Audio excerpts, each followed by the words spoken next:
Remember, if you like what we're doing here, make sure to give us a positive rating on iTunes, Google Podcasts, or wherever you listen to this show. Also, make sure to check out the YouTube channel at youtube.com/thatoneandrew, where full recordings of this podcast are posted along with a plethora of other videos. Check it out today and listen for yourself. Now, on to the show.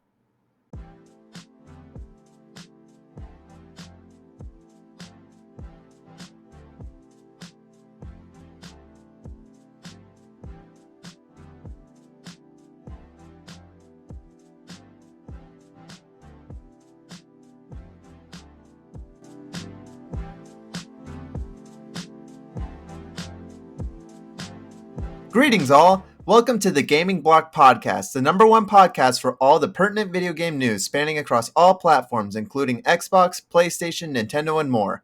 I am your host, Andrew Arana, and today I'm joined by the bad boys of video games, Jacob Ward and Roger Bennon. On today's episode, we will continue to talk about the new consoles, more specifically how Xbox predicts supply constraints through April of 2021, and Sony experienced its own supply constraints, along with some technical issues plaguing the PlayStation 5. We will also discuss a new 007 game coming out, THQ Nordic buying even more game studios, and a massive Capcom data leak. But before we get into all that, tradition dictates that I ask my boys how their week has been. How you guys doing? You know, I've just got to say, I've never seen 007 spelled out that way. You know, I wrote it out like that so I would read it correctly because I didn't want to say 007, and I'm sure I would have read right, but I was like, I'm going to write it like this. Like, I'm going to write it how I would say it. I was like, what in the did they write it that way? I don't know. I just saw that. I was like, what are you talking about? I just now saw that. Yeah. It's like double the letter 07. But I'm doing pretty good this week. How are you? I'm doing well. Fine. Good. I don't know. Great to hear. Great to hear. Yeah, but I'm doing good. Roger, how are you? We haven't heard from you in like a million years. I know. Yeah, were you dead? Yeah, I actually died. But luckily I'm Jesus, so I came back. Shit, man. So I'm doing okay, I guess. Nothing. I don't got a new console or anything, so not as good as you fellas. Well, why not? I don't know, Jacob. They're like everywhere. I know. Yeah, for real. They're literally everywhere. I can't. My neighbor has one. My freaking mom's dog has one. It's crazy. So for the audience to know, I was typing up these stories like 10 seconds before we started recording. That's why I was like, my week. It's been a little.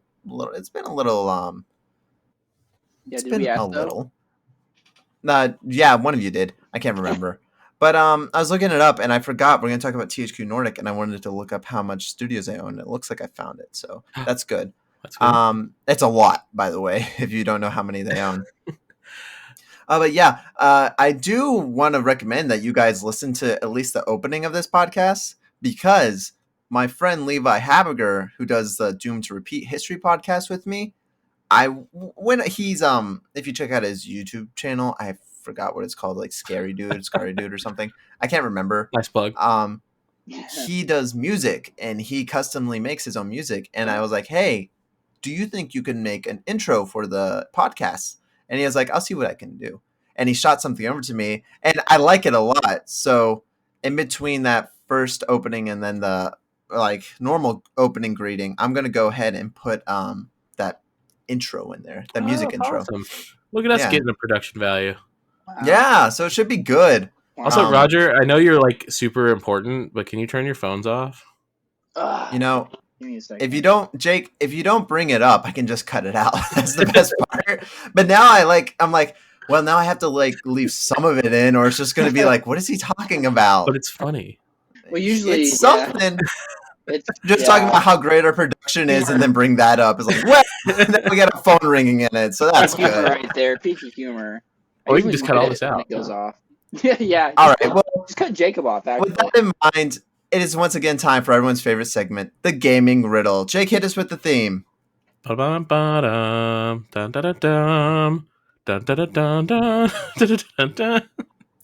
you can turn it into a different song. You're gonna get a copyright strike from that. So this riddle was up last week, but Roger wasn't here, so we had to put it out. I didn't let Jake guess. I didn't let Jake ask about it. We completely skipped over it. So, Jake, you won last time. I don't even remember what the last one was, It's but Call you of Duty. won. It was Call of Duty 2. That's The right. only one Thank I've you. won was Skyrim. That's it. That's the only one I've known. Yeah. That's right. Hey, so far, you don't know. You might win this one. Today's riddle goes as following. Save Zelda. Use the Master Sword. Defeat Ganondorf. Ride Epona. Clowns. Now remember, each of you have 3 guesses. Those first 2 could be questions asking. I went ahead and made a new rule. You can't be too specific because I don't want to just give it away. Like But- if I said if it involves apes or something. No, like you I don't know. can't guess what it is. That's specific. So, well, you can guess what it is, but you Mhm. can't be like something so obvious. If you're going to be that obvious, you might as well just guess the game that you're thinking of, okay? Okay. But Roger, you're first. Oh, great. Gee, I wonder what franchise it could be referring to. I think it's Mario Brothers Yeah, I was thinking Yoshi's Woolly World. That's a good Oh. guess. Yeah. Well, that's your guess, Roger. All right. All right, next. What Zelda game has clowns in it? Except every character in a Zelda game. Wow. Scandalous. What a burn.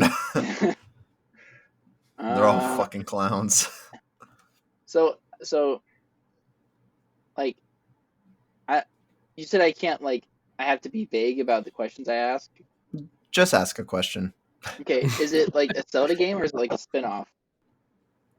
Well, it's got to be a yes or no question. Okay, is it a spin-off of the Zelda franchise? No, it's not a spin-off. Okay. Well, the fact that you can ride Epona kind of narrows it down to 4. Oh, I didn't think about that. How much that narrows it down. You're right. And the fact that Ganondorf is in it narrows it down to 2. Yep, because not every game you fight Ganondorf, not every game you save Zelda, not every game you use the Master Sword. The only one I could think of those 2 that have clowns would be Twilight Princess. Is that your guess? Yeah. You're correct. Hey. It is Twilight With Princess. the chicken game. Yep, the chicken game at Lake Hylia. Oh, They're clowns. it's been so long since I played Twilight Princess, and I want to replay it. It's been like a year for me. That's my favorite Zelda game. Look at me ever. using deduction. Twilight Way to Princess go, is your yeah. favorite one? That's pretty interesting. I love Twilight Princess. Yep. This was pretty good. That was the first, I think, 3D Zelda I played. Really? Yeah, Twilight same here. Princess. Twilight Princess is the remake of Ocarina of Time that I always wanted. Because I know we're not going to get like an actual remake of Ocarina of Time, so Twilight Yeah, Princess is like close yeah. enough. We got one on the 3DS. Yeah. That's a remaster. I want a remake. Okay. Like Final There's that- Fantasy VII style. There's that fan project for the Unreal Engine. Rewrite history. Yeah. Yeah, I've played that game quite a few times. It's fun. But yeah, good job, Jake. Yeah. The score now is 4-1 in favor of Jake. Yeah, But we Roger- don't gotta say the score. Do not fret. There's always a chance to come back. Thanks. But with that in mind, I will. It's gonna fail for like a month in a row. have. With that in mind, we'll go ahead and jump to what we have been playing. Now, I have written on here, I got the PS5 last week. Oh. Whatever. But I've been playing a lot of that. I platinumed Astrobot. Fantastic game. One of the best launch games ever, honestly. It's super fun to play. It really utilizes the controller a lot, and getting the platinum was fun too. And you're kind of filling out this whole like museum of PlayStation history, and you're unlocking the accessories and the really obscure things. Like there was the PSP GPS on there and stuff, like really, really obscure things. And there's just other trophies, like they have the SIE sign, Sony Interactive Entertainment. But if you hit it enough times, it'll like knock it down and show their old name and stuff. So it's a really great game.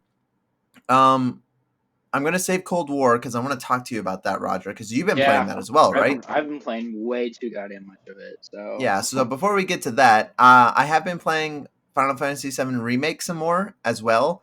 I got through the train yard again, and that game on hard does not fuck around. Is it hard? It is hard because I looked up his name. you can't use items. and it doesn't sound that bad, but also you can't recover magic unless you have the materia set to where you slowly recover magic during Oh battle. my god. So like you start a mission, so a chapter, like say the ghost chapter, you start at the beginning of the train yard. I hate that. But you have to go through the entire level, and there's like 2 big boss battles, and there's tons of little ones and stuff, all without ever being able to recover your magic, and you can't use items. It is so difficult, but I love it so much, and it's not impossible. It's just challenging. It's very challenging. Yeah. So I'm Just loving it. Play it if you and- want to have a bad day. Yeah, or if you're a psychopath like me, if you want to have a good day, play it. Well, it sounds like the right kind of difficulty where it's not like just inflated unfairness. Like it's just yeah, they didn't just make the bosses do more damage or something like that. I believe the bosses do the same amount of damage. They're just like, okay, we're gonna make this hard now. That's cool. So yeah, I mean, you could just play the game like normal, but just didn't use items. You could have, but then it's just like Be your own hard mode. Be your Nuzlocke mode. It's true. It's true. Final Fantasy Nuzlocke. But yeah, other than that, I have been playing Call of Duty Black Ops Cold War, and I want to say something because Roger, I know you're a big Call of Duty fan. Mm-hmm. I would say at this point I am a lapsed Call of Duty fan because I was super into it at Call of Duty 4, 5, 6, 7, Yeah, we 8. all were. So we all were. Like everyone was. Golden Everyone Age. was.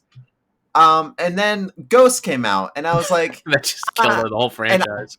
I beat Ghost, and I was like, this is okay. I didn't It's not beat Ghost. great, but it's fine. Really? And then Advanced Warfare came out, and I was like, this is fine. This is okay. And then I think Black Ops 3 But it had came Kevin out. Spacey. And at Black Ops 3, I was like, I'm not feeling this. And then was it Infinite Warfare after that? Yeah. Honestly, Infinite Warfare, I was like, I'll fuck with this because they had the people knock Infinite Warfare down, but it's not that bad of a game. Like the multiplayer's not it's not great. Call of Duty. I've never played that one.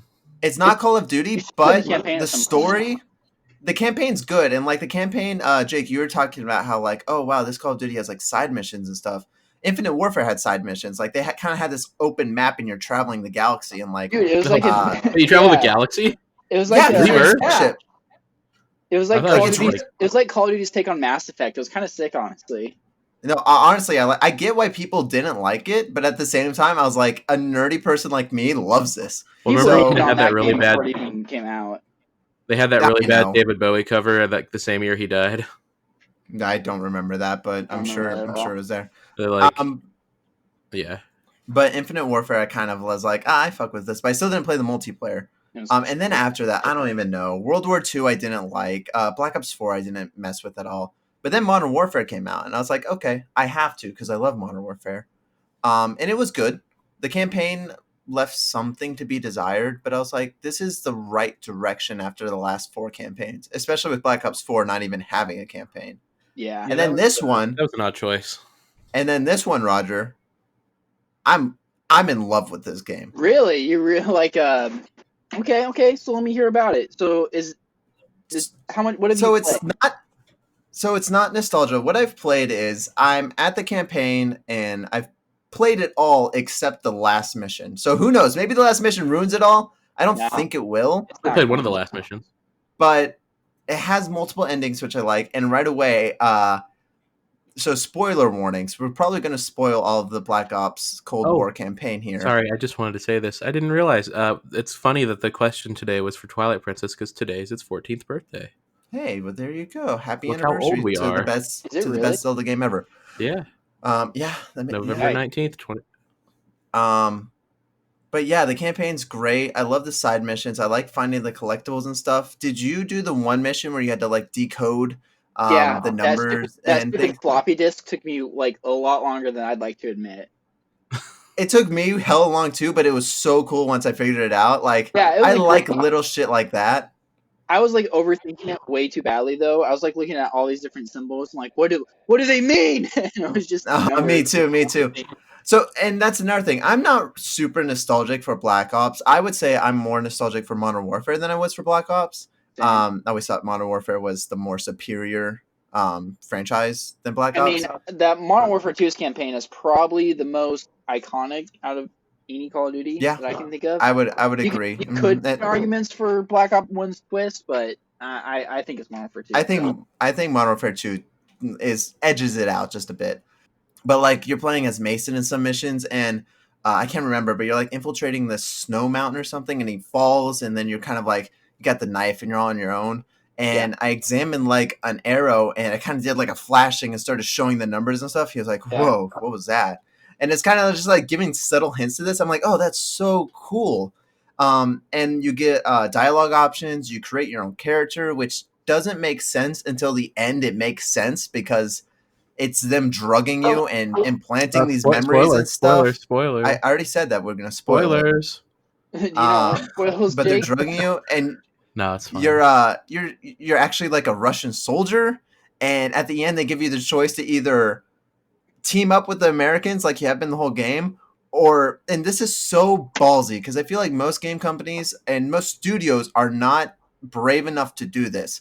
If you recall, Modern Warfare 3, you never went to Russia and actually invaded Russia because they're too scared to do that. But Raven, they're like, we got this. We will let you team up with the Russians, and you will kill your team. You take them because the Russians are like so great. They're about to set off all the nukes, and you got to go stop them. And they're like, hey, if you want to team up with the Russians, take your team to the wrong place, and they get to set off the nukes.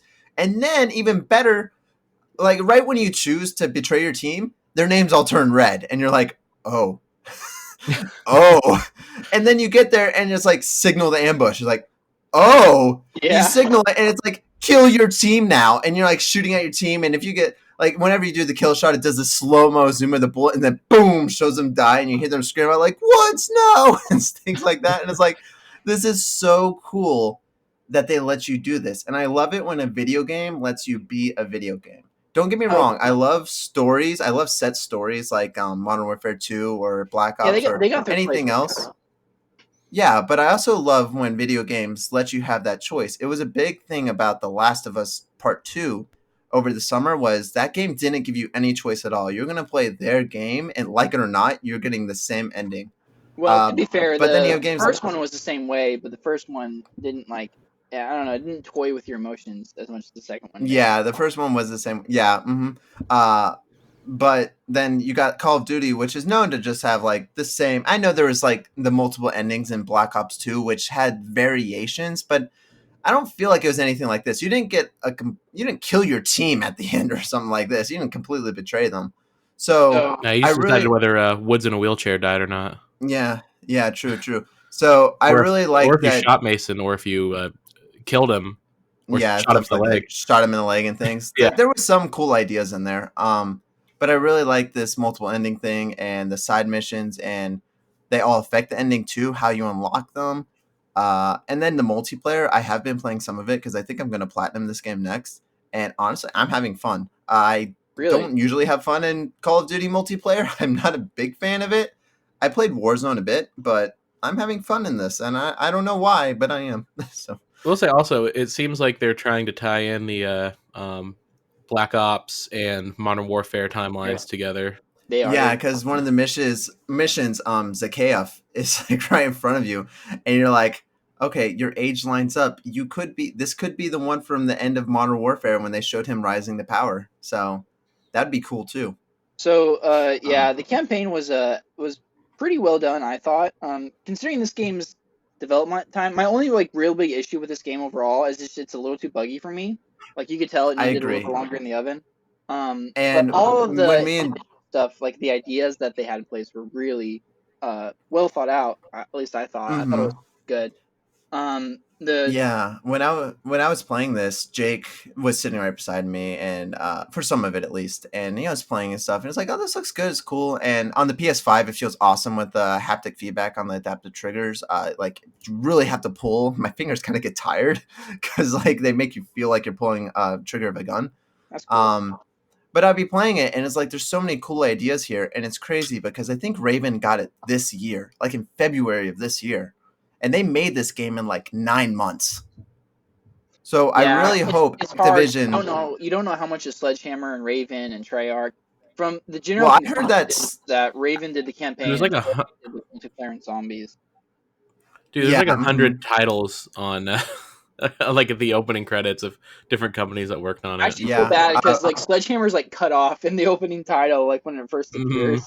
Like they show Treyarch and Raven, and it's like Sledgehammer's like in a group of two others. It's like cut off on the top. I'm like, oh, it's because they got kicked off the team. Yeah. Sledgehammer did fine in Modern Warfare 3 assisting Infinity Ward. Honestly, I haven't really liked any of their games since. They're always kind of the weaker games of the three. So I had a pretty similar Call of Duty experience to you did, right? Where it's like, okay, so you have that golden area, right? You have the Modern Warfare games, the original Black Ops, World of War. Yeah, Ghost completely ruined it. I fell off around that time too. I played Advanced Warfare with some friends, but I never really picked it up. Wasn't kind of the writing on the walls with Modern Warfare 3? No, I wouldn't say so. Modern Warfare 3 had some issues, but it wasn't bad. It wasn't bad. You could tell it was starting to show. It wasn't as good or clever maybe as some of the other older ones, but I wouldn't say it was bad. I would say it wasn't good. I agree. And then I started getting into zombies around Black Ops 3, so that's when I picked that up for the zombies mode, which was pretty good. And then I've been there since the OG. Well, I played the OG zombies, but I didn't get into really get into it like Easter eggs and stuff until probably Black Ops 3. Okay. But Modern Warfare was I thought it was a pretty good game. It has its issues, but I thought it was a pretty good game. And in this game, it's more traditional COD feeling, a little bit more arcadey Modern Warfare. Yeah. I think that's okay. I think that's just something you gotta be aware of. It's kind of strange how a campaign that had such a little time to develop ended up being as good as it is. Yeah, I don't think it's strange at all. I think Raven is fantastic at making games, and I mean it shows. Even if you give it to a good studio, though, like as much time as they have, that's difficult to do. I think it shows though. The campaign's not long at all. It's like 4 hours. It's a very short campaign. Here's the thing about the campaign, right? Is it's pretty decent, but it's like an inverse to the Black Ops 1 campaign.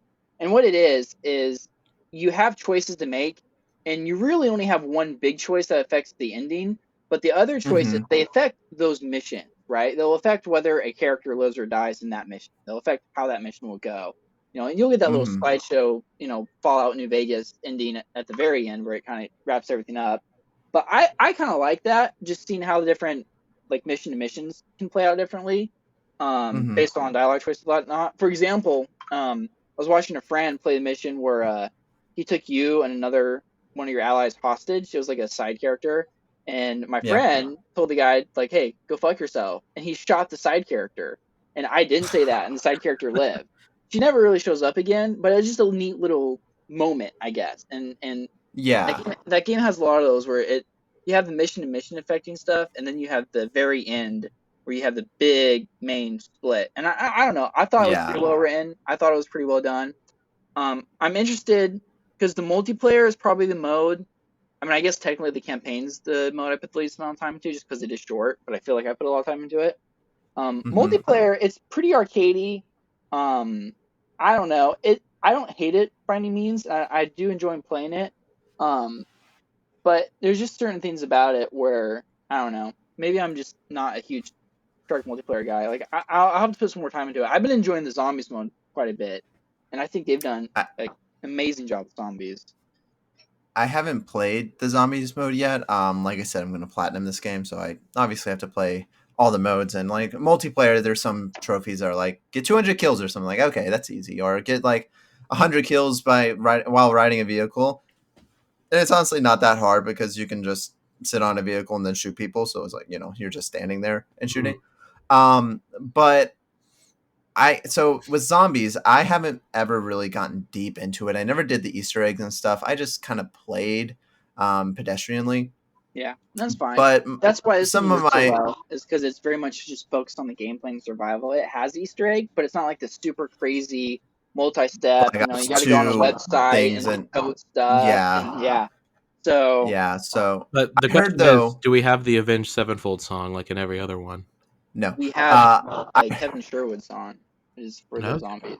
I heard that they messed up zombies and it's quote unquote ruined by people that haven't played it, by the way. They've just read things, but they said whoever said that, I don't know what they're talking about because everybody I know absolutely loves it. Old time people returning to the game. Well, they said it's because you start with a class now. You get to like choose a class and then you start with those weapons. Mm-hmm. Okay. And So apparently that rubs them the wrong way. So I kind of understand that, but also like you got to play the game because the way it works is there's Yeah. two different ways to upgrade your guns now. You can pack punch it like usual, and that keeps upping the damage. But you also have these weapon tiers that are kind of like I mean, they're like normal weapon tiers, right? You get your epic, your legendary, your rare, or whatever, and they increase damage. And you can upgrade your gun through weapon tiers and pack punch. You can find better weapon tiers and pack punch it, stuff like that. So really, your base gun starts capping out around five-ish to six-ish. Gotcha. And Okay. it's fine. It like I've played quite a bit of it. I don't think it ruins it at all. I'm still trading out new guns and upgrading my character, and you can upgrade your character a lot. They got no perk limit. The pack punch system's cool. The weapon tier system's cool. It's really great. The ray gun is OP, which is you'll love to see it. That's nice. Oh yeah, love it. Well, that's good. Sounds like it's one that everyone should consider. If you've been a little off Call of Duty for a while, I think this is a good one to get back into. And then if you're one of the 4 people on Earth that's never played Call of Duty, I would still recommend it. I always say, and I believe that Call of Duty has the best shooting ever. Destiny 2 gave it a run for its money, but I think Call of Duty still edges out. It's hard to Destiny 2 because there's so many sponge enemies, you know what I mean? So I know. The shooting I think is really That's my good. biggest problem. You just don't feel like doing games. damage. Yeah. Because they want you to fight in a group. Whoever doesn't have their phone on silent, I'm going to strangle you. Put it on silent right now. That's Roger. I don't know who it is. Yeah, my phone's not on. Are you sure? You're deflecting. But other than that, Jake, I'm not getting Snapchats. Jake, have you been playing anything? You have. I know you have. Yeah, so I 100%ed Miles Morales last night. Congrats. And now I'm working on getting the platinum, which all I have to do now is just beat the game on New Game Plus. And I finally got my PlayStation 5 in the mail today, which has a fun story behind it. Which I don't know if we should talk about it, but we probably could with leaving some things out. Yeah. So I got a notification that got delivered, and I was on my way home from work, and I was like, "Oh, sweet! It'll be there when I get home, and I can just start setting it up." So I get there, and it's not there, and I'm like, "Okay." So I go to the front office just to see if maybe it's over there, and walk to the front office, and the delivery guy's there, and I'm like, "Oh, hey, do you have a package for me?" And he's like, "Oh yeah, it's in my truck." And I'm like, "Oh, thank God." So I go over, and he's like, "Here you go," and he hands me this little envelope, and I'm like, "Huh? Do you have a bigger thing?" And it was for me, so I was like, "Oh, that's awesome." I almost forgot something. But I was like, "Do you have a bigger box?" There was supposed to be like a really big, thing delivered today. I didn't want to say it was a PlayStation, but it's a sizable box those comes in. If anyone listening has gotten one of those, so he's like, "Hold on, let me drive around." So he drives around to our apartment and comes up the stairs, and he's like, "Oh, well, I delivered it here." And I'm like, "Well, yeah, it's not here." And then he goes up the stairs to see if he may have put it somewhere else. And he's like, "Well." So wait, question: Was this the mail? Was this the mailman? No. This was FedEx. Yeah. FedEx gave you a letter? No, it was an envelope with that little PlayStation camera adapter in it. Oh, okay. No, so he was he's like, "I don't know, man." I even checked in the other apartment complex just to make sure I didn't put it that one, and I was like, "All right." And so he left, and then I went to every apartment building to check and see, and none of them had a box in front of it, and I was like, "Okay, well, I guess I'd go home defeated." And we put in a claim that it was stolen.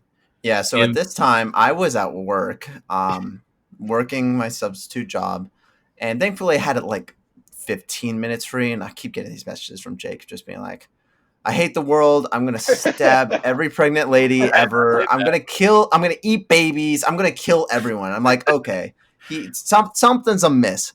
So I check FedEx tracking. It's like, yeah, it says delivered at like 10 a.m. and it's like 11:30 at this time. So I call FedEx, which of course gets outsourced to some customer support thing in India who doesn't know English well. It's like, He's like, I got no time and I got to deal with this and stuff. And she's talking like, oh, whatever. Hey, how can I help you and stuff? I'm like, listen, where's the package? Just tell me where the package is. And she's like, I don't know where the package is. Yeah. So I was like, I know they take photos of the box.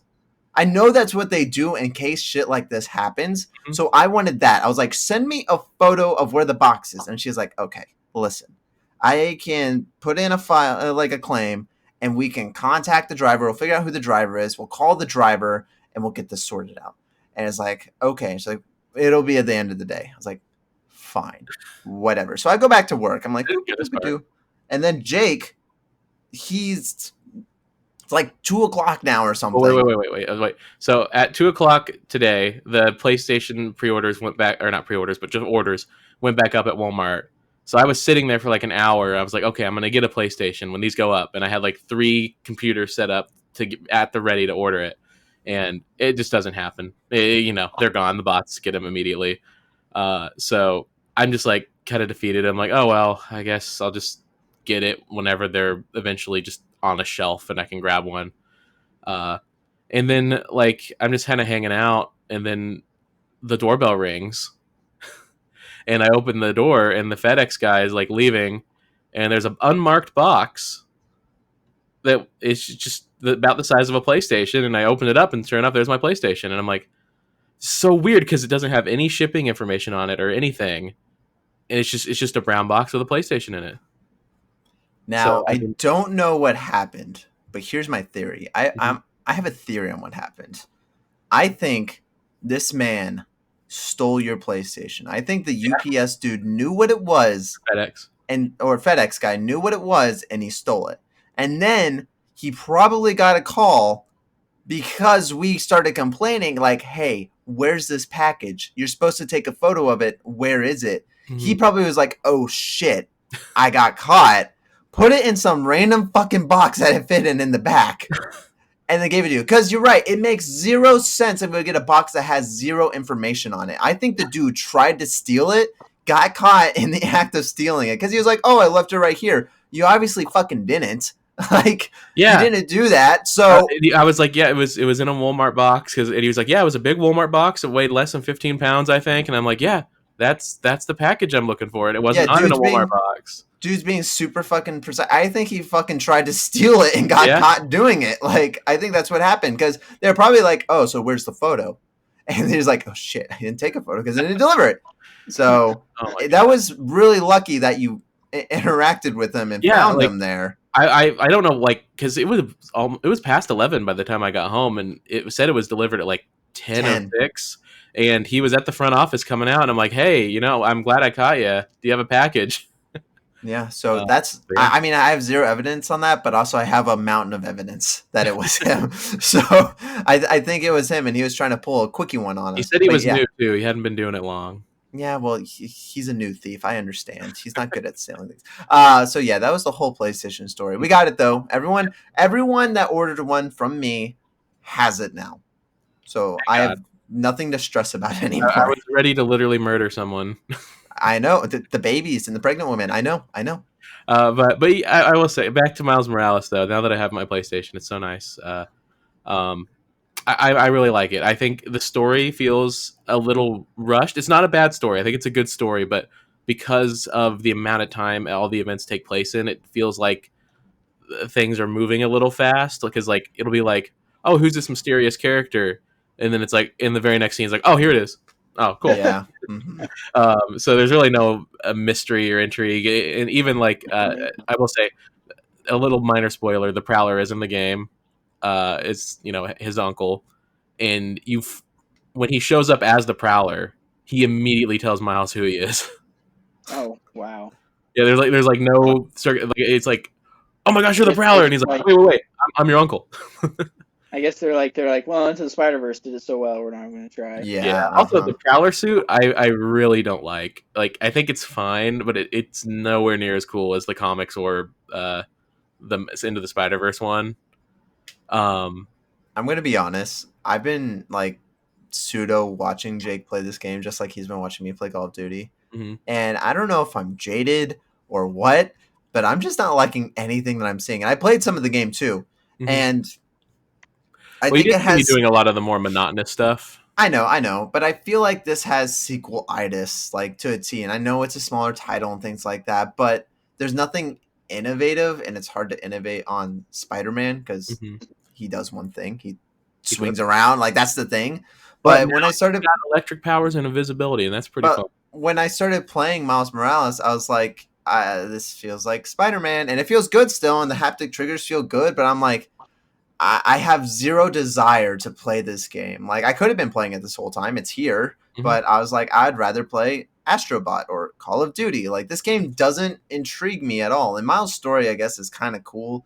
But at the end of the day, it's like, you know, this could have been DLC. Like, this could have been Season 2 pack DLC for Spider-Man. They would have probably sold just as many, if not more, copies of it for like $25. If you just took the campaign itself and made that DLC, yes, but like there's a lot of extra side stuff to do. Like there's so many things. Like they had to do that because they needed to make it $40, like, or more. How much is it? 50? It's 50. It's 50. Yeah, or $70 if you want. I guess it's starting out as like DLC, and then they're like, well, we could probably make this before release game. They just kind of fluffed it out. Like, I mean, don't get me wrong. They just wanted a Spider-Man game for the launch of the PlayStation. Well, yeah, that's what it is. Sony was like, this would be great if we had this at launch. And they're like, okay, we can do it. They just put a firm hand on their shoulder. Like, this would be great. It definitely sets up for... Squeezing a little hard. Yeah.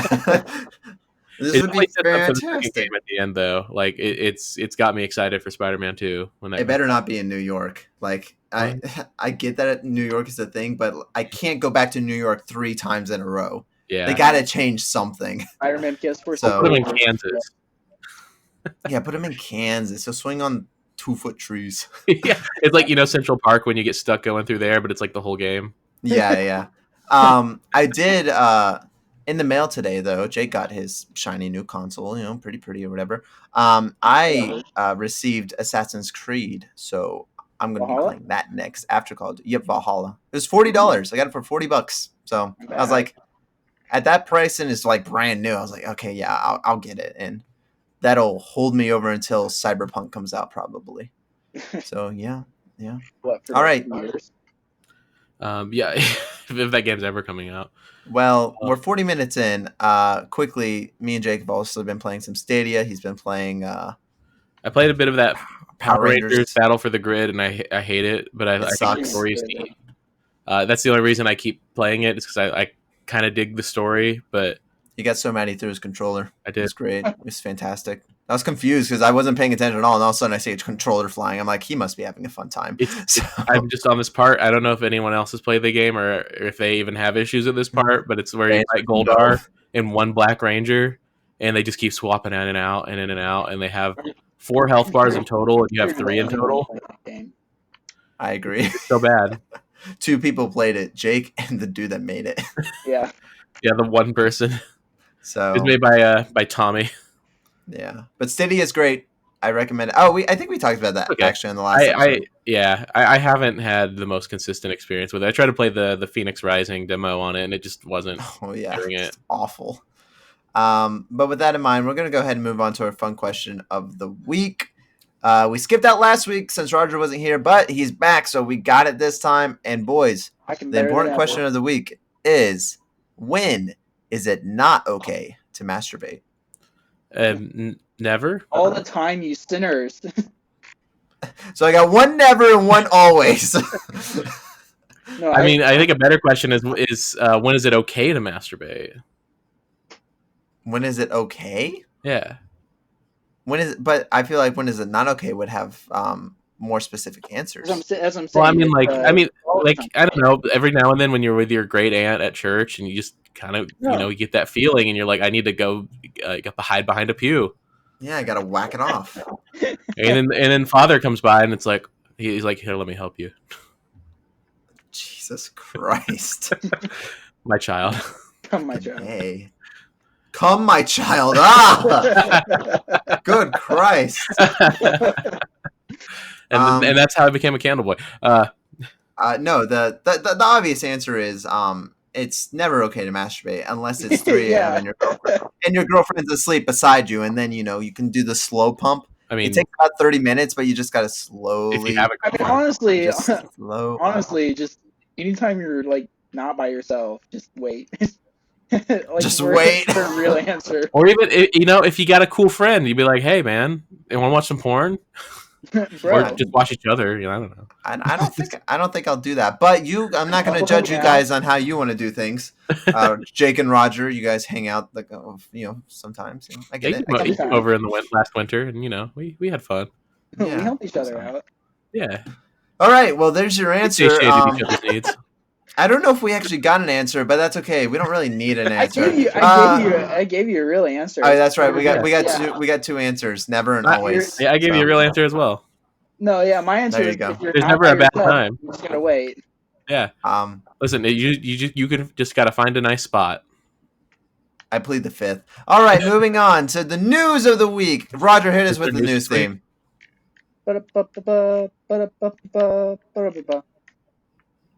All right, and our first news story of the week.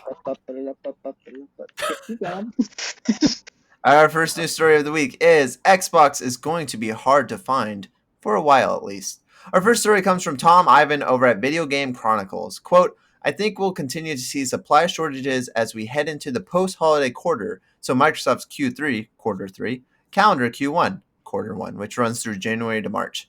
End quote. Retailers have and are expected to be getting sporadic cases of resupply over the next few months. As of this recording date, both Xbox and PlayStation have come back into stock nearly every day, albeit using them for a very short time. What? That wasn't typed right. Albeit for a very short time.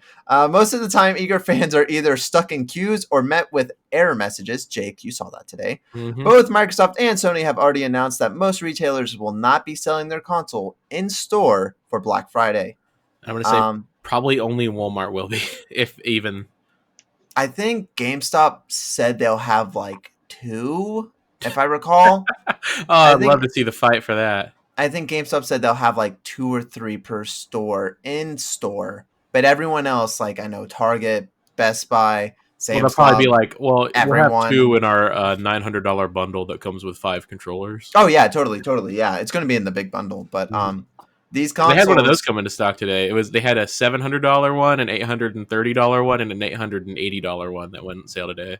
Mm-hmm. Yeah, and people are buying it, so I mean, get that money. This story is about Xbox, which I put the Xbox one because I feel like a lot of people are focused on PS5, PlayStation 5, but that's kind of underselling the Xbox because the Series X is doing well and the Series S is selling, even though it's a kind of piece of shit hardware. People are eager for these consoles and they are buying them up everywhere. And we got Microsoft out here saying like, hey guys, it's going to be till like April before you can actually get one of these unless you're like fighting queues and fighting error messages and stuff. So what do you think about that? What's your take on this? Is this people really wanting them or are they actually supplying 4 of them at a time? I think it is one very I think they're trying to trickle out their supply to last until they can have a more consistent supply. So I don't think it's like they're running out. I think they're just limiting how much they're selling per day. And then we have a lot of people with purchasing bots that are set up to buy them as soon as they go up. And, everyone trying to get through the website at once when they're like, here's this time. We're the only website on the internet that's going to have it at this time. The whole internet tries to access it at once. So, that breaks. And then whoever can get through it gets through it. And, a lot of people with those bots, they just run the algorithm through the website itself and don't have to go through all that stuff. So, they instantly get it. I know the bots are like a big thing everyone's talking about. I don't think as many things are getting bought by bots as people would like to think.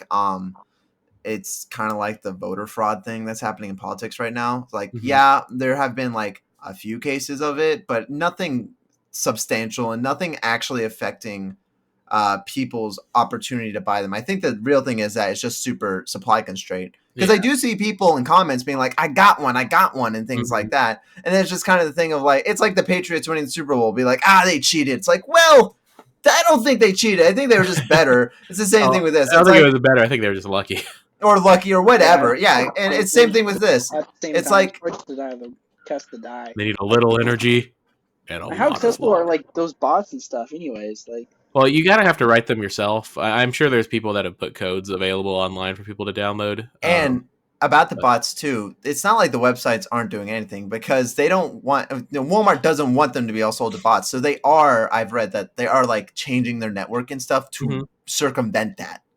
Like they are working on it to Like I've heard give even the opportunity. like they don't let you when they first came out, people who were able to try and pre-order them, they at least got them in their cart, were able to save them for later. Mhm. And then when the actual like release day came, when they tried to add that to their cart, it didn't work, so they missed out because of that.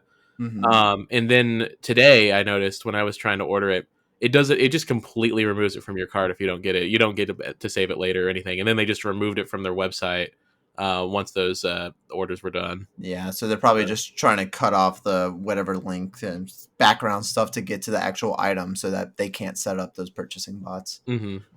So So I mean, don't there's worry. definitely like work against it because I know like retailers know that's frustrating for people and they want people to get them. I mean, they know at the end of the day, a sale is a sale, but Well, yeah, but you gotta also save face. you want that happy customer too. You don't want a person Mhm. to be like, "Ah, fuck Walmart. I'm never going there because of this." It's like, no, we want you to buy it from here, so you rely on us. So they're Yeah. working to get the people to buy it. Mhm. Roger, what do you think about all this? Do you think Xbox is primed for a comeback here, or do you think it's still going to get beaten to shit by PlayStation? I think for the first, for a little while, I think PlayStation will beat it, but I don't think Xbox is really gonna hurt or anything. I think they'll do just fine. And the fact that any console now, like right now, is just you can't get, just seems to be just kind of the main go. Yeah, as far as the bots go, I kind of agree with you. I doubt that it's as prevalent as people think. Like it's a nice red herring, but I don't think like if so many people click at the same time, I mean, Yeah, it's going to break the website. yeah, Mhm. at some point it's just gonna be random. So I know I did see a news article today that was pretty funny that people, was it scalpers in Canada that were getting Oh robbed? yeah. There's scalpers in Canada that they were getting robbed from the things that they scalped or that they bought to scalp off, which I think is ironic. If you're a scalper, you can burn in hell, and if Mhm. you're a thief too, you can burn in hell. Like what's a you're one of the trashiest people ever. educate me? What's a scalper? A scalper is a person that so PS5 is a hot commodity right now, and this Right. isn't just with electronics. A lot of Just time it's anything that's popular. with the big Christmas toys, like what were those things in eggs a couple of Hatchimals. years? Hatchimals, yeah, Yeah, that was a those really are big huge. scalper thing. So people they'll go to the store, go online, and they buy a shitload of them. Like they'll buy 20 or 30 PS5s. You're like, holy shit, that's like $15,000. But then they go onto eBay, and if you go on eBay right now, you'll see they sell them for like 13, 14, $1,500. And Do the people sad thing buy is, that much? so the sad thing is, you want to hate the scalpers, but you'll see on the bidding like 40 people bidding. People are Mhm. buying them at that price, and that's the big problem. Is like And people enable them it's to do it. it's a little thing people don't have is patience. That Yep. that gives scalpers that money.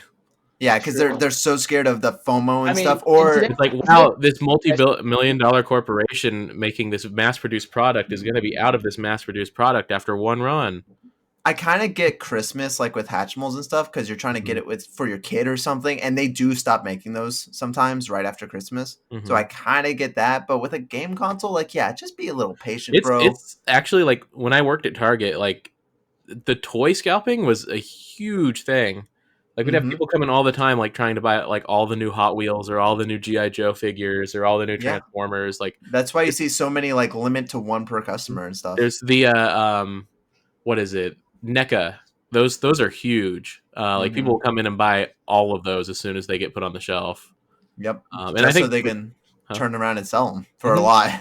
And like I think you remember, Roger, when we worked at Walmart, just like the classic consoles and like the Switches, people would want to buy like way more than one when those first Yeah, came out. yeah. I remember Yeah. you would get those guys that would just buy a lot and then resell them. Amiibos. Mhm. Amiibos were Oh scalped to yeah. hell at the beginning. And a lot of Nintendo stuff because they fucking do that Yeah, give false Nintendo scarcity shit. And yeah. It's a scalper's dream, Nintendo. Whenever you see they pop up, they get a big old raging heart on and like, Mhm. fuck yeah. Well, I noticed it hasn't been as bad with the new Game and Watch. I'm assuming that's just because the new consoles are out and all the I think attention it's is because on no that. one wants it either. But I have seen some people ordering like two or three of those, but it hasn't been like going out of stock or that hard to find. Yeah. So that's good. Hey, look at Nintendo throwing out a new console, Look at that. a new old console. It's fantastic. Is there anything else you guys want to say about this piece? Fuck Xbox. Whoa. Whoa! Whoa. Fine words. I like Don't blow your Xbox. vape smoke into it. Yeah, don't do that. It's stupid. All right. Well, we'll move on from Xbox and we'll go over to the Sony side of things. PS5 is out and it's fun, but it has come with some problems. Our next story comes from Austin King over at Screen Rant. The PlayStation 5 has now released worldwide for fans everywhere and seems to be loved by Sony and people seem to love Sony's next gen offerings. This is what happens when I type the story in a frantic, like, oh god, we got to start now. But not all is well with the PlayStation 5. Many users have reported, including ourselves, a bevy of glitches and bugs with both the UI, system, and games running on the console. Some minor problems such as the DualSense not connecting or the camera not working can be easily fixed by just unplugging and plugging it back in, rebooting it. But other problems are Standard a bit more electronic serious. Some users have reported that their PlayStation 5 is being bricked from a storage glitch. The crash is caused by putting the console into rest mode while a game is installing. To prevent this from happening, disabling rest mode is your best option. That seems to be the big one right now. There was that other one that we talked about, I full on think. breaking the console, Yeah, full on. Ever. Yep, and they have to like send it in and get. That's what I've heard. Now, there's another glitch that sounds similar to this, which is maybe what they're talking about. Because I haven't seen any like big trending things or anything like the brick console. So maybe this article just misworded it. The one I've heard is that when you're downloading a digital game, and is confused about the PS4 or PS5 version, the download just kind of goes away, and then that game is unavailable to download anymore. Like it's not in your download queue. If you go to the store, it just asks you to buy it again. It's gone, and what you have to do is do a full system restore. But this bricking thing, I'm not sure, but it kind of scares me, and I honestly, I think I'm going to go to my settings and disable rest mode at least for the time being until the 1.01 patch. Yeah, because I don't want to brick my console or something. And the thing does have a lot of glitches. Jake mentioned earlier that when I was playing Call of Duty, I think 2 or 3 times it just hard crashed. Yeah. I don't know if I mentioned it last week, but I know when I was playing Miles Morales, the controller just stopped accepting inputs at one point. Yeah, the controllers have just on me one time. That happened yesterday. The controller just was like, "I'm out, homie." I was like, "Okay, this is cool. This is cool. I just play my game, but yeah, it's had quite a few problems. I haven't heard anything from Xbox, but I don't own an Xbox, so well, I don't think anyone does. No. Obviously, you're like the only people I know that owns a PS5. To be fair, really? Yeah. I mean, the only people I know that own it are the people that I helped get one. Yeah, I don't know anyone else that owns one.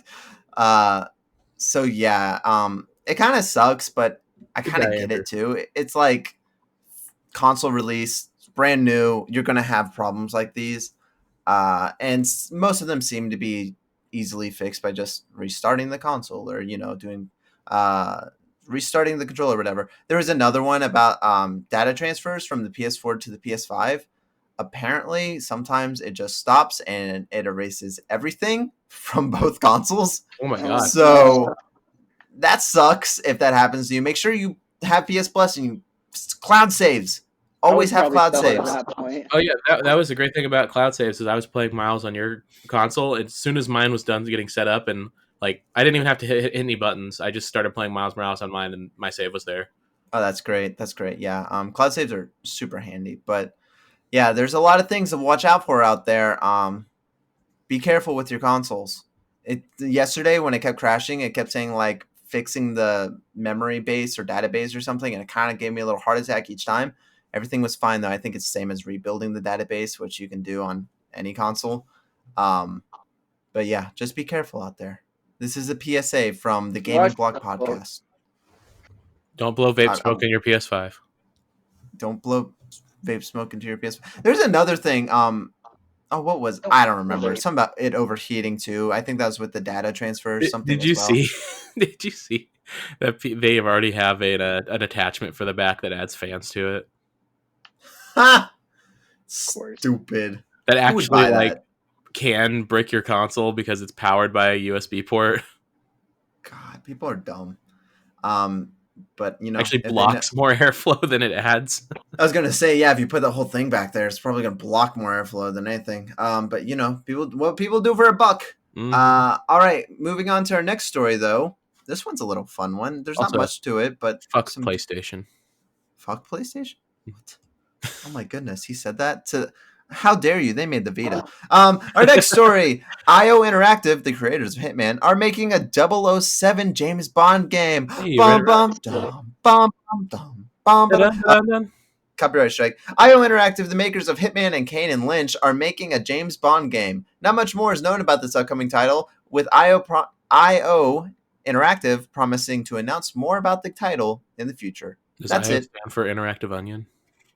God, I hope so. Onion. IO Entertainment, if you recall, was owned by Square Enix a couple years ago until they let them go. And then they also were like, hey, you can have your IP along with it, which was amazing. They gave them Hitman. So it was like, oh, good guy, Square Enix. Sure, it wasn't We making got a Final lot of Fantasy money. VII. But yeah, now it looks like they are going to be making a 007 game. And I'm sure neither of you guys watched the announcement. I jumped onto the stream with like a minute to go because I was like, I'm not doing anything. I like video games. I'll watch this announcement. I'm Wait a curious. minute. What is it? And right away, it starts with like the gun being loaded into a barrel. I was like, this is giving me 007 vibes. Wait. The gun was being loaded into a barrel? Yep, the gun, the whole fucking RPG loaded into this little pistol. Now, the bullet was being loaded into the barrel, and it was like inside the barrel. It's like, is this 007? And then it turns and it does iconic like shot thing, and it does a little music, and it says like IO Interactive But upcoming 007 project. which Bond is it? I don't know. We don't know anything. That's all we know is that they're making Dude. a 007 game. What if they did the Casino Royale like the old one, where it's like which James Bond, like which is the real James Bond, but it has all the actual James Bonds from all the movies in it? That'd be kind of cool. That'd be really Then you I'm play not it. the biggest fan of 007 games. I know the one on N64 is iconic and stuff. Go back and play that game. It's shit. Wasn't there one on like It's the not GameCube or that PS2 bad. people like? It is that bad. It's That game not is that that bad. bad. Back in It's just 1998, It's just a different control scheme than what we're used to. It's No. not terrible. no, that game's bad. It's meant to be played with a mouse and keyboard. Even then, it's not a great game. Like, if you play the game, it's not Dude. great. Have you ever seen the speedrun kid? Yeah, I've seen the speedrun. Taking Yes. it down the double. Yeah, I've seen the speedrun. That's a great so moment in a not great game. I hate that. I hate when people way too hold hard. games. Dude, I will die on this hill because I hate it when people look You're at gonna older have games to. and they're like, this is the greatest game ever made. This is one of the best shooters ever. It's like, bro, get your nostalgia goggles off. Freaking Medal of Honor, the remake that was shit, is better than GoldenEye. It's better. I don't know. I kind of like the. You can actually beat GoldenEye. Yeah, the Medal of Honor wasn't that bad. But, like, that's the thing is No, people just get it's stuck in that old. time I'm period. not saying it's the perfect game. It's old and dated for sure, but it's like fine. Like it's. I don't know. I don't think it's fine. Fun. It's like playing the old Doom. Like it's fine. It's fun to play. Okay, Yeah. old Doom is fun to play. Go back and like here's the thing. I know for a fact you guys haven't played GoldenEye in years because you're saying this right now. Go back and play it. It's I'll play not it fun to play. You'll play maybe 10 minutes and be like, okay, boop, done. I'm not gonna play this. I'll fight you with slappers. It's not a good game anymore. Sorry, not sorry. Call Odd Job. It ain't good. I think but you're this- exaggerating, but, oh wow. I ain't exaggerating. Roger, I'll die on this hill with you. Thanks. Motorcycle guy. Dude, fucking the army is sending out their convoy outside of our window right now. Is that what that was? Oh my God. No, it's a motorcycle. Oh. But this does excite me. Hitman's great, especially the reboot 1, 2, and now 3 coming out. Those games are fantastic. I'm glad that they got away from the episodic releases and they're just doing full games now. Yeah, I hated those And episodic ones. I mean, they were good, but I didn't like the structure. yeah, agreed. But the style of Hitman and you're throwing 007 on top of that, I think it's just like a match made in heaven. I think it's perfect. What do you guys think? You think this game's going to be good or a pile of shit? I think it'll be I'm good. sure I it's fine. hope they don't make it like one for one, just Hitman with a Bond skin. I don't think so. I don't But think it will be. they're in good hands. All right. I don't know though. I think Rare could have done one again though. Oh my gosh. Yeah, I'm sure it'll be okay. I'm sure, like, I don't know. I can't really think of anything that like I haven't liked. Like you said, the new Hitman games have been pretty decent. So, Yeah. I Even mean, Absolution. I know people give didn't me like that a game. 007 game where I can play as all the different James Bonds, and I'll be happy. Honestly, Dude, I remember when Absolution was coming out. I thought the game looked like the coolest game ever.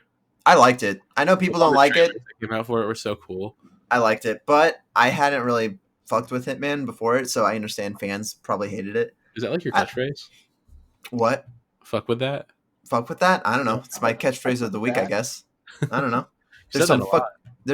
There's some fuckery about. I like I that love that one. phrase. That's a good one. All right, I gotta get my phone out for this next story. We're done with that one, right? You guys are good. I don't really have anything else to add. Roger, do you have anything else to add? No, sir. He doesn't have anything else to add either, so I think we're good to move on. We All good to move right. on, Roger?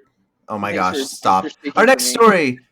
THQ Nordic won't stop buying games. Once again, THQ Nordic is throwing their wallets out and buying even more studios. This time, they acquired Flying Wild Hot, Silent Games, Coffee Stain North, IUGO Mobile Entertainment, Purple Lamp Studios, Mad Head Games, 34 Big Things, Nimble Giant Entertainment, Snapshot Games, Zen Studios, and Thinking Ape Entertainment. This brings their total employee count to over 5,000 employees working under THQ Nordic and Embracer Group owned by Koch Media. Embracer claims to have 135 active games in development. 135 inactive development games. THQ Nordic's parent company, Koch Entertainment, now owns over 100 game studios. Over 100. For some reference, Microsoft has a lot. They own a little over 30. And THQ Nordic owns over 100 now.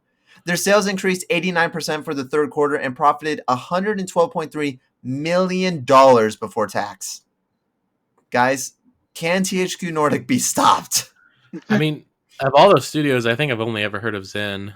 But are these like mostly mobile game companies? Or No, they're not. A lot of these companies that they're buying are indie titles, support okay. studios, porting studios, things like that. I know, like they bought. I can't even start listing them because they've bought so much. And this is all new, by the way. THQ Nordic came into existence in 2013, I believe, after Even they THQ even went had under. like THQ. Yeah, but they've gotten all this in like the last 8-9 years, and the conspiracy theory at first was like, oh, they're gonna buy up all these companies and then just have a major sell off. But now they're making money on it. They're making a lot of money on it. It seems like they're gonna continue doing this. It's like that was their master plan. It's like, oh wait, we're actually making money from this. Oh well, I guess Wait a we'll second. just kind of worked out. Yeah, but it's ridiculously We're making crazy money. because if you just look up, the last story was from August where they bought some studios again. Like they're doing it like every 3 months. They're just buying a shitload of studios, and Watch it's Microsoft crazy. buy THQ Nordic. Oh my gosh. Oh I God. couldn't even if they did that. It would be like a $20 billion acquisition. It'd be something insane.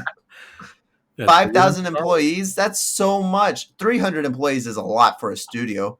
5,000? Imagine them all being in like the same building, like the same office building. No, it's worldwide. No, But that'd be great. That'd it's be just like hilarious. imagine a show like The Office, but there's 5,000 people in it. Yeah.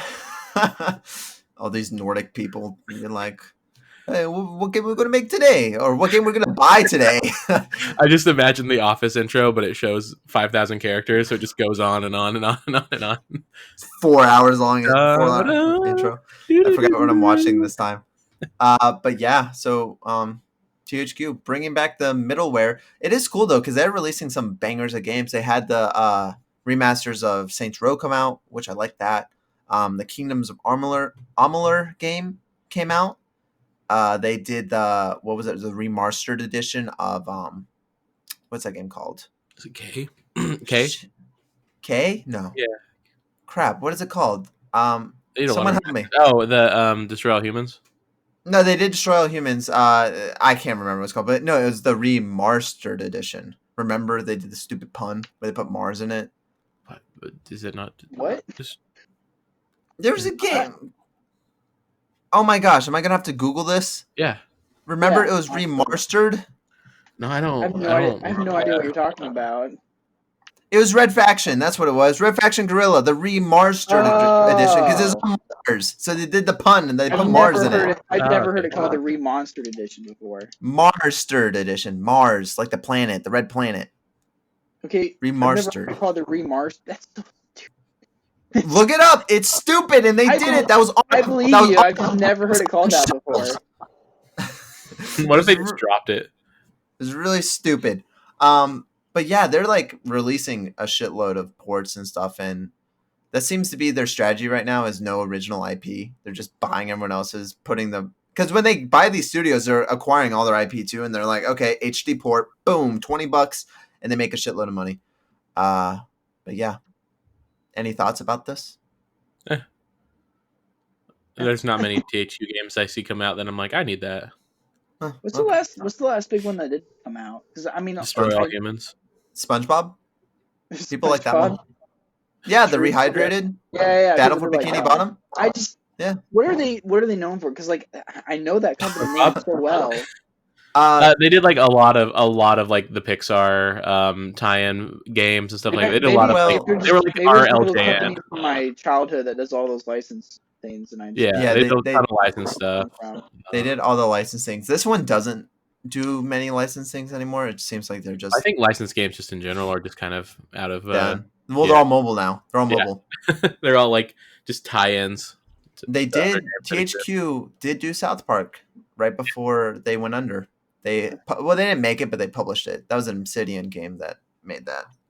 Microsoft owned it though. Super good games. Those were good games. They're very different games too. I like them. Well, I didn't actually. I like the first one. The second one, I don't know. I just didn't the first one I liked a lot it. more than the second one. I mean, I don't think the writing was bad. I think it was consistent across them, but just gameplay wise, I think I preferred the way the first one played.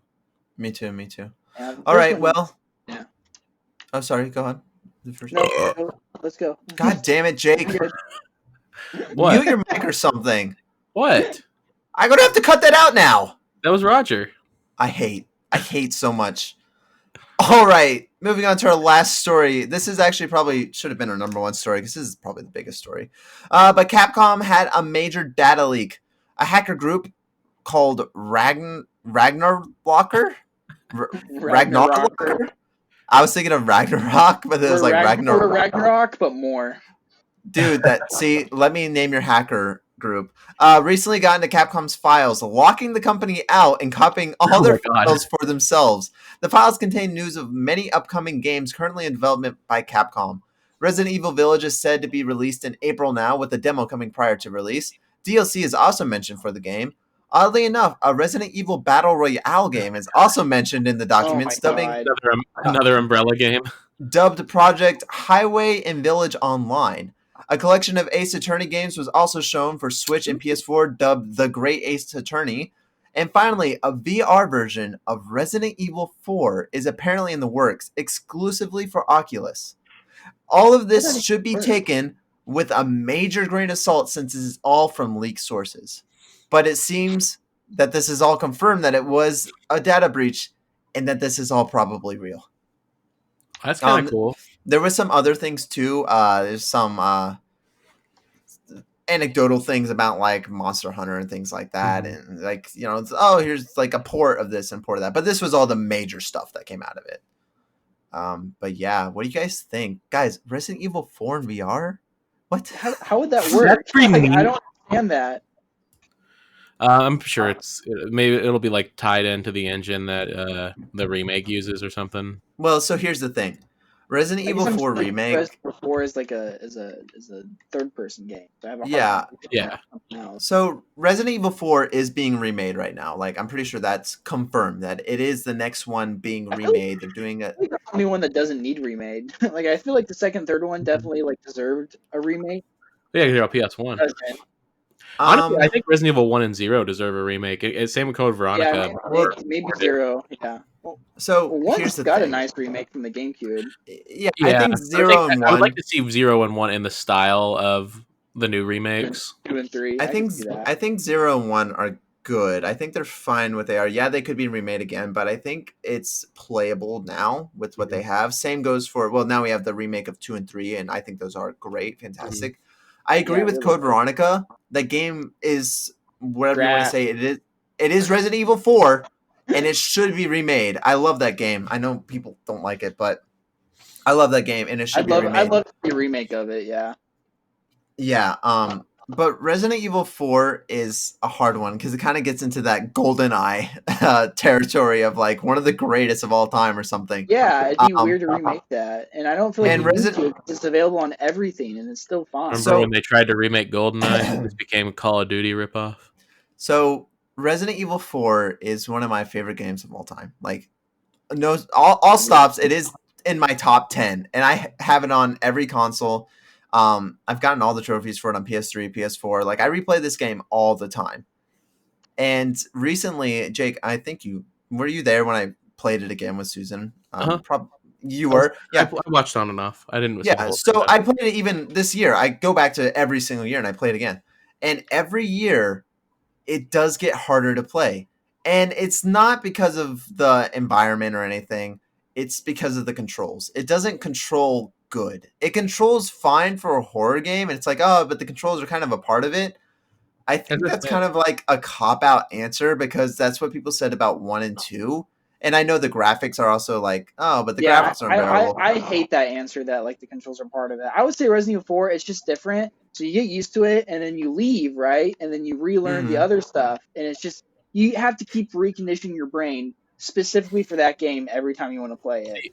I Uh-huh. played Like Yeah. you can get used to it. Because like by the end of the playthrough, you're used to it and it's fine. You can do whatever you want to do, but you have to Yeah. recondition it every single time. Mm-hmm. See, I played Resident Evil 6, and at the beginning, you can just push any direction to move forward. And when I play Resident Evil 4, if I push any direction, it goes to the direction I'm pushing it in. So that's really confusing when I go back to 4. Yeah. So 4 has a lot of yeah, I'm just going to disregard all that. So 4 has a lot of age wear, I guess. It's old. That's what it is. It's old. And the things in it, like the iconic things, like the inventory management, it's great. And the voice acting, it's corny, but you know, it's that old style corny, and it's fun. And you got the iconic characters and stuff. But I do think that this game could be remade, and I think it's justified that this game should be remade too. It's a PS2 game. Like it's pretty old now. We're 3 generations ahead from it. Mm-hmm. I guess so, but when you can also get they it like on any console today. well, Like you can, but you could also get Resident Evil 2 on the PS3 and the Vita. And then they remade that like 3 years after. You could have gotten that on a modern console. yeah, but nobody has a PS2 or Vita. Mm-hmm. You take that back right now, you son No, of a no, nobody has those. You can't play it on the Xbox One or PlayStation 4, though. So that was the reason for those. I guess that's And the you get all of their games on like the same engine, I think is what they were wanting. on the RE engine. Yeah. Well, But just that's not the same. That's not the same engine of. I think what it was No, was just it's old. there was like a thing with like 2 and 3 specifically that they wanted to be on a specific engine. Well, yeah, for on those ports. remakes, yeah. Because they wanted to be able to make it portable. Yeah, not probably. not like handheld, but like to multiple things. Yeah, because 1 and 2 and 3 on with their original hardware aren't really portable. Yeah. So, but I think 4 is due for a remake, and the thing is, I understand how people are always like, "Don't touch that game. That's like a perfect game and stuff." My thing is always, we have a chance to make this great game better, and if it comes out worse, we still have the original game. Like that's not going anywhere. Nope, it's burned. Like Capcom is gonna like recall every copy, go to every person's home individually, and burn their exactly. It's like that's what people actually think or something. It's like it's fine if they remake these old great games. It's Leon okay. S. Kennedy is actually going to knock on your door, have you open it, and shoot himself in the head in front of you. And then a parasite will pop out. Yeah, I'll look forward to that. But I think the VR aspect is very interesting, especially for that game, because VR makes sense to a degree in like 2 or 1, where it's more like a constrained environment. You're in the PlayStation, you're in the mansion, but in 4 is very open. Yeah, I don't. yeah. 4, I don't. I can see it being kind of like a Half-Life Alyx style. I don't. I didn't. Play It'd the be game. kind of interesting if you can switch between first and third person on the game. Because Half-Life Alyx had a fairly open environment setting for a VR game. We played Half-Life Yeah, Alex. and there was like the Walking Dead game. I played that, and that was pretty open. And there And are open I think it VR would be games. cool. Like, I hope they make it to where it is kind of like Half-Life Alex, where it's like you can kind of just use the environment to protect yourself. Like, oh, here's a rock, I'll throw it at the guy, and it hurts him. Now, here's another question for you guys. Or you can like grab the chainsaw with the chainsaw guy coming at you to keep him from sawing you in half. That could be cool. That could be cool. Mm-hmm. So and then you mash the square button to get away from the boulder. This isn't the first time. This wouldn't be the first VR Resident Evil game. Resident Evil 7 was playable fully in VR on PlayStation VR.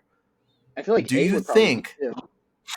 I think 8 is as well. I don't know if that's confirmed or not, but I feel like it should be confirmed because it's going It'd be first weird person if it again and things wasn't. like that. Yeah. Yeah, it's releasing on the same console, same engine. too, right? Yeah. So it should. Is 8 coming out on the PS4? Yeah. Mm-hmm. Really? I mean, that's a part of it. I was looking at it the other day. Leak, there's only a few like actual PS5 exclusives. A lot of them are still coming out on PS4. It's because of the supply constraint and like I mean, Horizon's coming out on PS4 still. Like Yeah, we're gonna have basically Demon Souls, which of course is the one I want to get, is the only like PS5 exclusive. Yeah, and Ratchet and Clank. And Ratchet and Clank. And Spider-Man Remastered. Do you think what this is signaling is that they're gonna make Resident Evil 4 in first person? That's what I was saying. I think that'd be the only way to do it. Right? I'm wondering if they're gonna have a VR third-person game. Mm-hmm. Oh, they'd had Astrobot, but that's a platformer. That's different. Yeah, but I think it could be like because you had that little segment of VR or not VR, but the first person in 3. I'm wondering if it'll be just kind of like either situational or not, or at least in like the main game, or it'll be like a mode you can switch between. Well, it's on Oculus.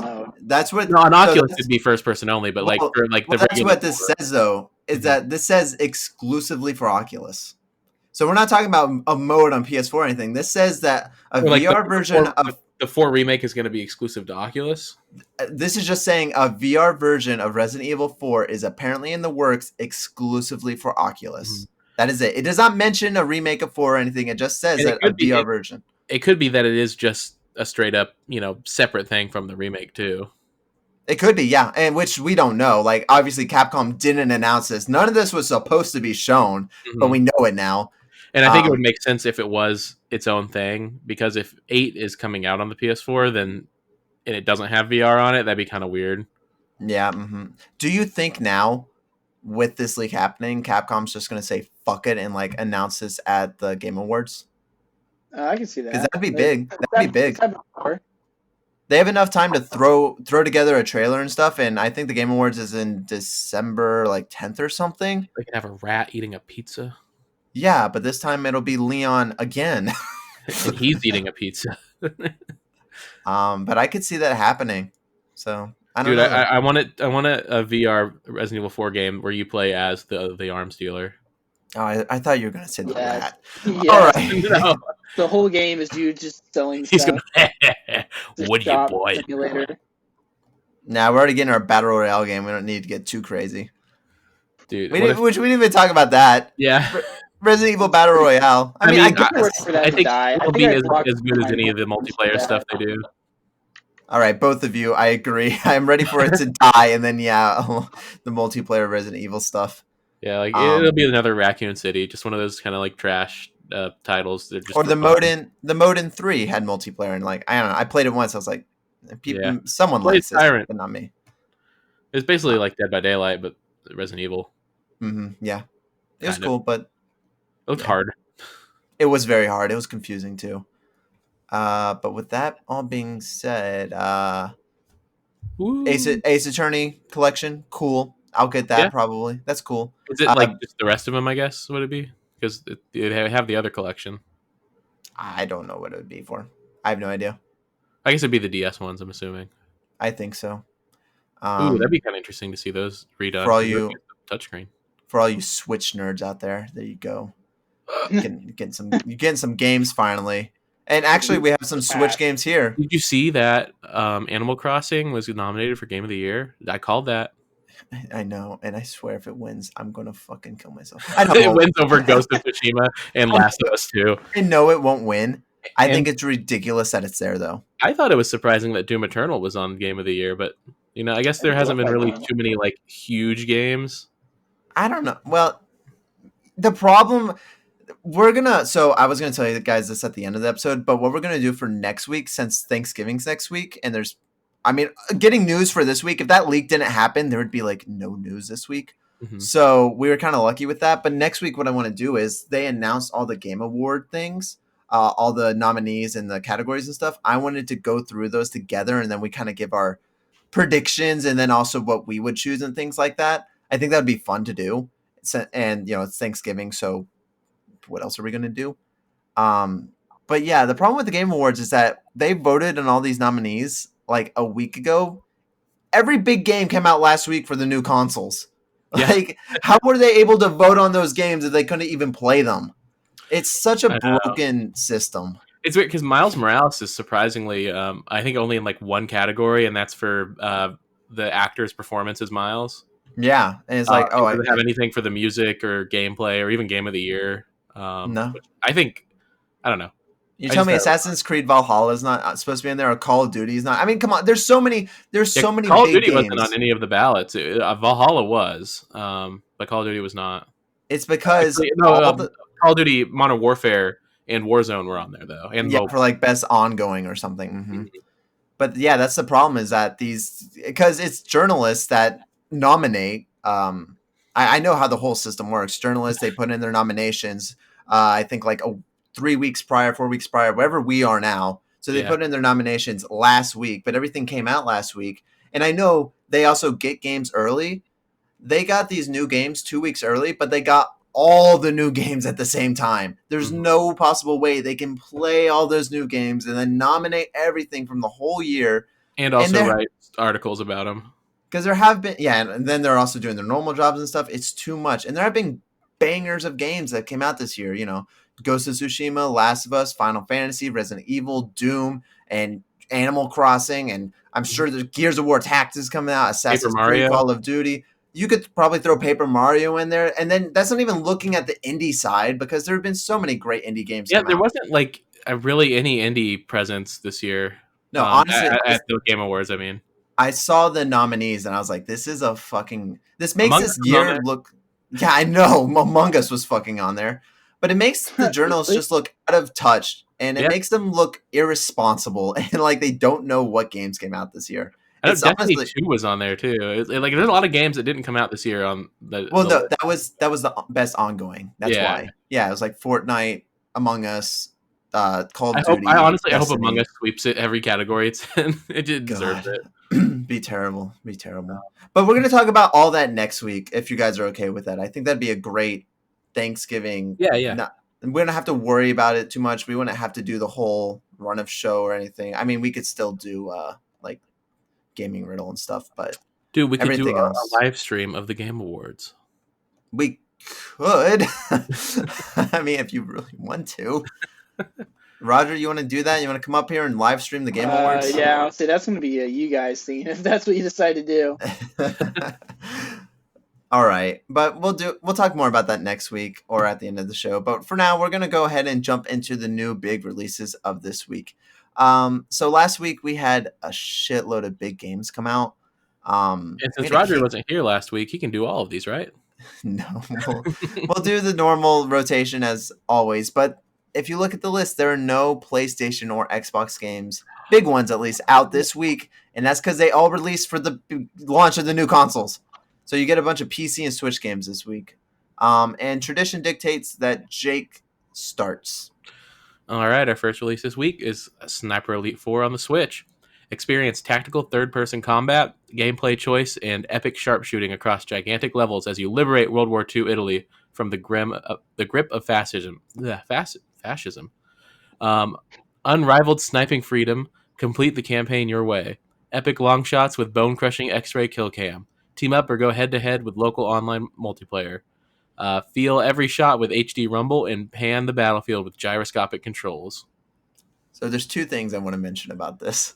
First, I mentioned last episode that I was playing this on Stadia, and I actually like this game. I've never really played the Sniper Elite games, but playing it on Stadia, I was like, this is fun. You're just this lone sniper. It's like you have this big map, tons of enemies, and it's like, go kill these 4 generals. Do it however you want. I was like, this is fucking awesome. Shoot Hitler's left testicle. That's all he has. That's all he had. But yeah, and then also, and whenever I see HD Rumble pop up, I just kind of laugh now because the DualSense blows it out of the water. Mm-hmm. Blows it out of the water. Joy-Cons are garbage. Like they're trash. They're a terrible, terrible controller. Get the Pro controller. Mm-hmm. But yeah, that's all I wanted to say about that. I recommend the game. And then for Thanks you, for your put your B button. What? And for here, where you put your X and your B button. That's every time I use the Pro controller, I always get mixed up on my buttons. Dude, playing all the consoles and going back and forth how much I do, it's terrible. And I got my Steam controller out now, and I use that sometimes on my PC, and it's even worse. I'm switching between 4 controllers, and none of them have the buttons normally. It's terrible. It's awful. I don't know. I never really get confused. Well, I don't know what to tell you. You're the perfect man. I'm just like, I know that's where this button is, so I'm going to press it. It's really the Steam controller, because it's just all sorts of fucking whack. Didn't they discontinue that? Yeah, they did. But I got it. Cool. And I use it. So Are you proud? Very. Roger, you want to hit us with our next game? Yeah, Roger, go ahead. What's the next game, Roger? Mars Horizon for the PC. Lead a major space agency as you guide humanity to Mars in the strategy simulation game. Construct a base, design and build rockets, conduct missions throughout the solar system, and write your own history of space exploration. Created with support from the European Space Agency. I love them. Isn't that the coolest thing? It's supported by the ESA. Pretty wild. Yep. All right. Well, that's all you have to say. I mean, I don't know. The game looks cool. Yeah. But honestly, cool. there's so many of games like this. I feel like PC has 10 games, and then every week a different version of those same 10 games come out. Yeah, what was the big one? The Kepler Space Program? That was like the exact same thing. Kerbal Space. Yeah. Kerbal. And it's different, obviously, because that was more cartoony and stuff. This one, it seems like you're actually in the space agency and you're designing the ships, and then you're trying to like get your crew over there. But there's so many. Colonize this, create your own agency, make your own rockets. It's all the same on PC. You play one, you've played them all. But this one's supported by the European Space Agency, so I don't know. Fucking play this one, I guess. Well, that's pretty neat. Our next title is At Dead of Night for PC. At Dead of Night is part horror film, part horror game, and part ghost hunt. So I guess that's a third each. It blends live action and graphics to create a unique, immersive horror experience like no other. There you go. That's it's pretty neat. It's something. All right, I guess our next game that's up is the Serious Sam collection for Switch. Experience one of the most explosive shooter game series of all time as you save the world from a merciless alien invasion. Visit the ruins of ancient Egypt and roam through the vivid arenas of South America, fighting seemingly never-ending hordes of enemies, using an extremely destructive arsenal, including shotguns, heavy lasers, rocket launchers, a huge cannon, and an iconic minigun. Tired of playing alone? Go to war against Mental's horde with up to 4 players in local co-op, blasting your way through the campaign or standalone survival mode. Finally, put your skills to the test against other players in classic multiplayer modes, including Deathmatch, Team Deathmatch, Capture the Flag, and many more. Serious Sam Collection includes all content from Serious Sam HD, the first encounter, Serious Sam HD, the second encounter, and Serious Sam 3, the third encounter. BFE, including the Legend of the Beast and Jewel of the Nile expansions. All right. You guys ever played Serious Sam? Nope, I've heard of it, but I can't even imagine what it looks like in my head right now. They're all right. Yeah. They're, I don't know, they're kind of cheap. So, yeah. I wouldn't recommend it, but they seem to have already been HD'd, so. They have been. Yeah, this is just a collection now. All right, Roger, you want to hit us off with that last game that I'm sure no one cares about? Yeah, nobody. I really want to play this game. Hyrule Warriors Age of Calamity for Switch. Join the struggle that brought Hyrule to its knees. Learn more about Zelda, the 4 champions, the King of Hyrule, and more through dramatic cutscenes as they try to save the kingdom from calamity. the Hyrule Warriors Age of Calamity game is the only way to see firsthand what happened 100 years ago. From barbaric bokoblins to towering Lynels, menacing monsters have emerged in droves. In addition to Link and Zelda, take control of characters like the four champions and a young Impa. Use their distinct abilities to carve through hundreds of enemies to save Hyrule from the impending calamity. I will All say, right. I think that It looks neat. I will say that Mhm. quote where it says it's the only way to see firsthand what happened 100 years ago is kind of a lie because it's not exactly what happened 100 years ago. Also, you kind of see exactly what happened in the I flashbacks. see it. Yeah, I mean, you see it in Breath of the Wild. So, I mean, But this is the only way to see it firsthand. I guess. I don't know. Out In of the all these midst of games, any of these interest you guys? Definitely Hyrule Warriors. oh yeah, I Hyrule really Warriors want to pick actually that looks up. pretty cool. Mhm. I liked the demo a lot, and actually never beat the demo. Me neither. But it's a pretty decent sized demo, and I like how your save just like moves right over. That's a big thing with Nintendo. I like. I like that, except I hate that at the same time because I played the demo and it's usually like 2 months out or a month out. Mm-hmm. And it's like, okay, I played the first 3 missions. Oh, my save carries over. And then I get the new game and it's like, I'm on mission 4 and I'm like, well, shit, what happened in the first 3 missions? It was a month ago. Start over. I usually just, start over. That's a cool thing. Miles Morales actually had like a recap at the beginning, so you could play. So like if you were like, don't have a good memory or just really wanted to relive the moments Miles lived through in the first game. Oh, man. What was that? Oh, Pokemon did that. Pokemon? Yeah, Leaf Green and Fire Red. They're like previously. Oh yeah, they had their little dude, black and white part. That. Yeah. Yeah, and then Gen 4 had the little journal that wrote about what you did. It was like the stupidest thing ever. It's just like you entered an area, you exited an area. It was super cool though because like if you ran somewhere, if you were like moving and then stopped somewhere, it would like go from black and white to color like in that exact spot. Like it played up to where you were. Yeah, it was really cool. Just like little like flashes. Yeah, it was cool that it did the black and white color, but the memories itself, I remember being kind of like, okay. Yeah, I always thought it was cool. I thought it was cool too. But Hyrule Warriors is probably the one. I think we just appreciate artistic visions, Roger. I think we unanimously agree. I'm just saying it was a little finicky. Yeah. Honestly, that Mars Horizon game interests me a little. I don't think I'll end up getting it though. Yeah, I might check it out and just like see what it's like. But I don't know if I might see a trailer or something, maybe a gameplay video. But yeah. But never have. They've always looked pretty fun. I like them. I recommend them. At Dead of Night, I really hate. I don't like part film, part video game games. Yeah, it didn't look good. Didn't look good. And Serious Sam Collection, I don't. If it's your thing, it's your thing. But I don't recommend it. There's so many better games out there to play. I'm sure someone's a fan. Oh yeah, I mean they keep making them, so there's a collection. I did want to before we end. Well, okay, I'll do this at the very, very end. Is there any other questions or discussion you guys have? No. Why are you so lame? Yeah, I don't know. All right. Well, with that being said, we'll go ahead and get to the end of this. I do want to let you two know. We're on episode 9 now? 8, 9? I can't remember. Actually, I can look at it right here. So this is episode 9. We're almost episode 10. We're almost to double digits, guys. And I want to let you know, Zencast, what we use that's the distributing site I use for this podcast and the other podcast, Doomed to Repeat, a history podcast.